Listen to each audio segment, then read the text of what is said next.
काय एक्सपिरियन्स गेलं दिशेला का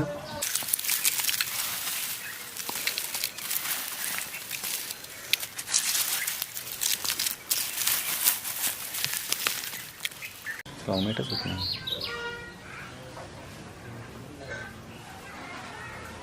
नमस्कार दोस्तों, आज का यह वीडियो हमारे चैनल के सबसे भावुक और दुखद रेस्क्यू में से एक है। हम इस ग्रीन किलबैक स्नेक का रेस्क्यू करने पहुंचे थे। हमारा उद्देश्य इसे सुरक्षित बचाकर इसके प्राकृतिक आवास में छोड़ना था, लेकिन रेस्क्यू के कुछ ही समय बाद कुछ ऐसा हुआ जिसकी हमने कभी कल्पना भी नहीं की थी। यह स्वस्थ दिखने वाला सांप अचानक झटके लेने लगा और हमारी आंखों के सामने इसने दम तोड़ दिया। आखिर ऐसा क्यों हुआ? क्या सांपों की भी कोई प्राकृतिक मृत्यु होती है? आज हम इसी विषय को समझने की कोशिश करेंगे।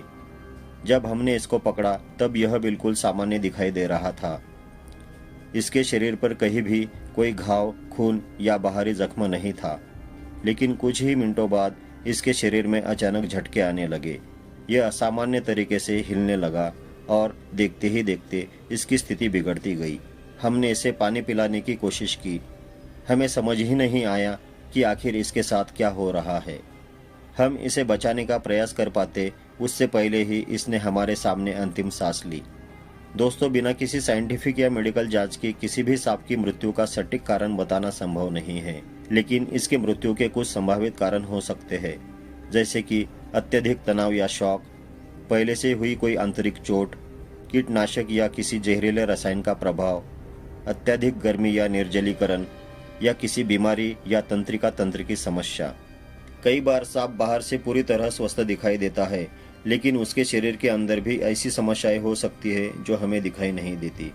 हमारा उद्देश्य केवल एक जीवन को बचाना था, लेकिन जब यह हमारी आंखों के सामने शांत हो गया तो वह क्षण हमारे लिए बेहद दुखद था। एक रेस्क्यूअर के लिए किसी भी जीव को खो देना बहुत पीड़ादायक अनुभव होता है। उस समय हमें एहसास हुआ कि प्रकृति के कुछ निर्णय हमारे हाथ में नहीं होते। इस सांप के प्रति सम्मान व्यक्त करते हुए हम इसका अंतिम संस्कार कर रहे हैं।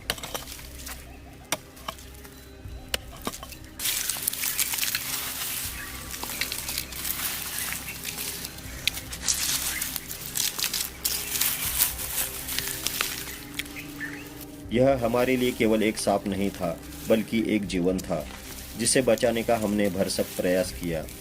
हर जीव का जीवन महत्वपूर्ण होता है, चाहे वह कितना भी छोटा या बड़ा क्यों न हो। इसलिए हमने इस जीव को भी सम्मान के साथ अंतिम विदाई दी। हम इस जीव को बचा नहीं सके, लेकिन इसकी यह कहानी हमें प्रकृति, जीवन और मृत्यु के बारे में बहुत कुछ सिखा गई।